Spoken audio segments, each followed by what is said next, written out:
তোমাদেরকে বলি, ফেসিয়াল করার সময়, ফেসিয়ালের আগে বলি, ফেসিয়াল করার সময় কয়েকটা জিনিস মাথায় রাখবা।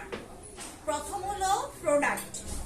তুমি যে প্রোডাক্টটা দিচ্ছ সেই প্রোডাক্টটা কাস্টমারের জন্য কতটুকু ভালো। তুমি যে প্রোডাক্টটা দিচ্ছ সেই প্রোডাক্টটা ভালো ব্র্যান্ডের কিনা, ভালো জায়গার কিনা। কারণ এখন তো অনেক কিছুই দেখো যে বিভিন্ন জায়গা থেকে বিভিন্ন প্রোডাক্ট বানানো হয়, ঠিক আছে।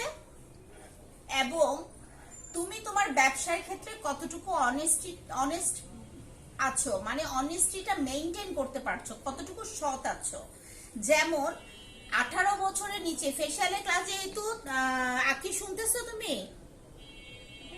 হ্যাঁ, যেহেতু অনেক সময় দেখা যায় না ফেসিয়াল করতে আসে খুব ছোট বয়সী মেয়েরা, 6-7 মেয়েরাও কিন্তু ফেসিয়াল করতে আসে। অনেক দেখা যায় ছোট মেয়েরা ফেসিয়াল করতে আসে খুব অ্যাডভান্স থাকে, আবার অনেক বড় মেয়েরাও অ্যাডভান্স থাকে না, ফেসিয়াল করতে চায় না। কিন্তু ফেসিয়ালের ক্ষেত্রে অবশ্যই 18 বছর হতে হবে প্রত্যেকটা মানুষের। 18 বছর উপরে হলে, 18 থেকে 20 বছর যখন হবে তখন নর্মাল একটা জেল ফেসিয়াল করে দিবা, নর্মাল একটা ফেসিয়াল করে দিবা, কিংবা হার্বালটা করতে পারো। কিন্তু কোনো ধরনের কোনো কেমিক্যাল ইউজ করা যাবে না। কেমিক্যাল যেটা বলতে চাচ্ছি, গোল্ড ফেসিয়াল কিংবা কোনো ধরনের কোনো ব্লিচ, কিংবা হয় না একটু অনেক বেশি মানে ম্যাক্স গ্লো টাইপের 5 পিস 7 পিসের কিছু কিট ফেসিয়াল আছে, যেটা হলো তারপর অ্যান্টি ট্যান, হ্যাঁ, তারপরে ধরো এরকম, হ্যাঁ, অ্যান্টি এইজিং, এইসব ফেসিয়াল গুলি কিন্তু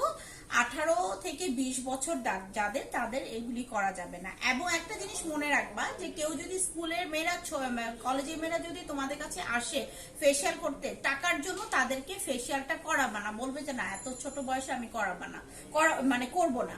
মানে এইটা হলো বিজনেসের ক্ষেত্রে কিছু কিছু, মানে টাকা আসবেই দেখে আমি এখন কাস্টমারের কাজ করলেই আমি টাকা পাবো, কিন্তু কাস্টমারের এটা ভালো হলো না মন্দ হলো সেটা তোমাকে দেখতে হবে ফেসিয়ালের ক্ষেত্রে। আরেকটা জিনিস হলো, যদি কোনো কমেন্ট আছে, যদি কেউ ধরো এটা তো এগুলো অল্প বয়সী মেয়েদের, অনেক সময় দেখা যায় একনি ফেসিয়াল করতে আসে, এখন মানে একনি নিয়ে আসে, মানে মুখে অনেক ব্রণ। কিছু কিছু জিনিস মনে রাখবা, কেটে আবার করো, কিছু কিছু জিনিস